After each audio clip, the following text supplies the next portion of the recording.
Hey everyone, Mark here from the windowcleaningstore.com. Today I'm changing out a couple of RO membranes on a double RO pure water window cleaning system from Xero. I've already done the first one. I'm about to do the second one, but I just figured I probably would like to document the process here. First of all, if you don't know, this is what an RO membrane looks like. It's a 4-inch wide by 40-inch long. It is directional. You'll see that they have arrows there. And usually what happens is there's one side of the RO membrane that has a rubber flange or rubber seal. The other side doesn't. So however your system works, doesn't matter if it's a Xero or an Eco card or an IPC system or whatever, the flange side is usually the input side. One thing I would suggest you do is whenever you're taking apart these housings, take a few pictures along the way and just kind of document so you can make sure you're putting it back the right way. You don't want to be putting these in backwards. On the Xero systems, for instance, the flange is going to be at the top. So it's going to go down into here. So water goes through the pre-filter, down through the top, and then from the bottom goes to the DI. Other systems might actually work from the bottom up.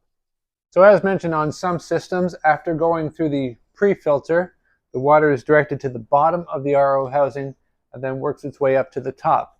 So in which case, if you were to install this RO membrane, the rubber flange would have to go in bottom first so that the arrows are pointing upwards. So the water comes down in through the bottom of the RO housing and then up through the top. So the first thing you're going to want to do to open up this housing is you got to take off these U-bolts here. And so you're going to need a 9/16, or if it's a metric, a number 14 wrench.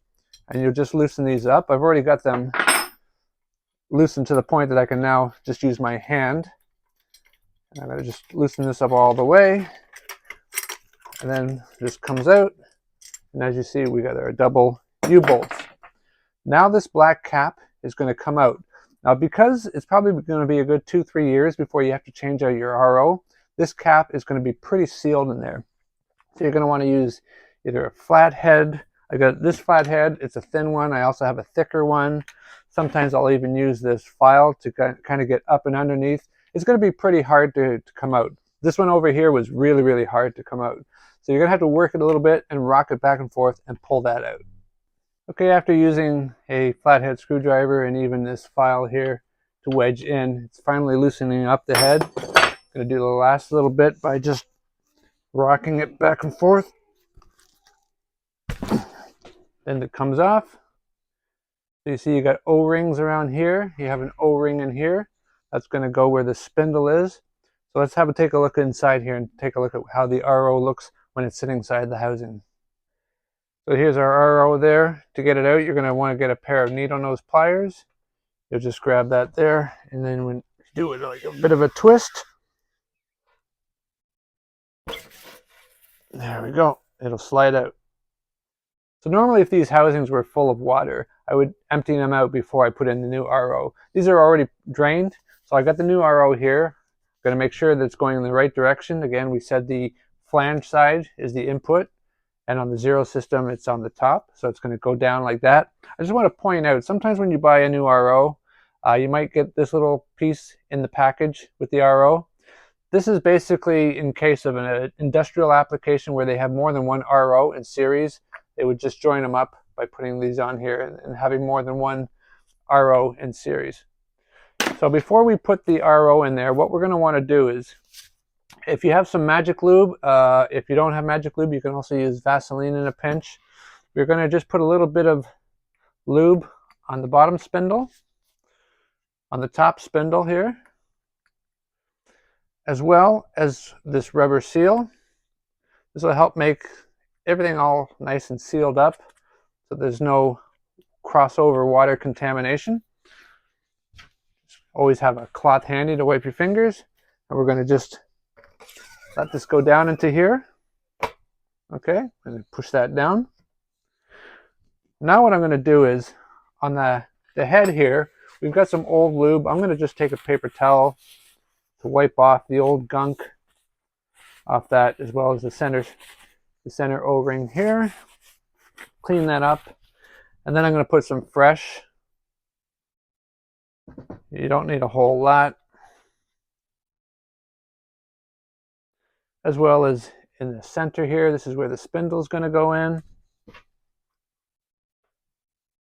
Then you're going to want to make sure that when you put the head back in, that it's going to line up for where the hose goes. We're just going to push that back and push that down until it's nice and flush with the bend of the steel around the edge. Now, one key thing about when you put this U-ring back, some people I've noticed online, they've made the mistake of they haven't put it in the right spot. See how the black cap has a ridge here and a top ridge there? I've seen people actually put it on the top ridge. They put it like that. They put the bolt on. Meanwhile, it's not even being attached to the stainless steel housing.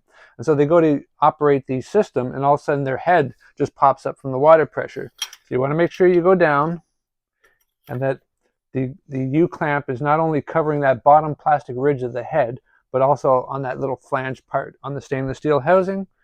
Then we'll just put our nut and bolt back on. Start by hand tightening the threads, the nut and bolts, and then you go back to your wrenches to tighten everything up. And you also want to check the alignment. You take a look at the bottom one at the bottom of the unit, because you can have this here or here or here. You want it to kind of be in the same spot as where the bottom one is, and tightening everything up. And of course, when you're done, then you'll plug back in your hoses here.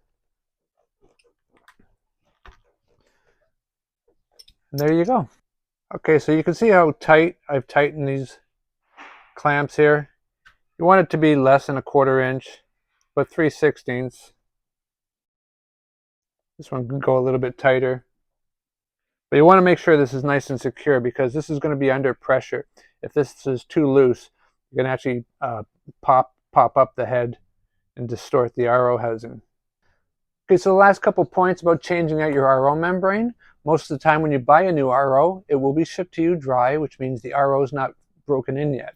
So what you're going to want to do is you pop the new one in. You're going to want to run water through the whole system for about 10 minutes or more. Ideally, leave it overnight. Now, if you're in a pinch and you just got to get out there and start working, there's absolutely no reason why you can't just pop it in and go to your job. Just remember that the RO won't be fully broken in yet. It won't be working at 100% peak performance, but I guarantee you after working with the system for a full day, it'll be pretty much broken in.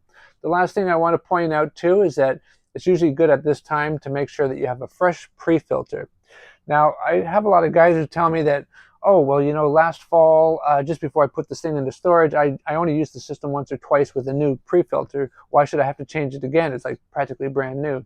One of the things is, if that pre-filter has been sitting over the winter for a few months with just a little bit of water in it, it's probably calcified. So you're going to have pressure issues.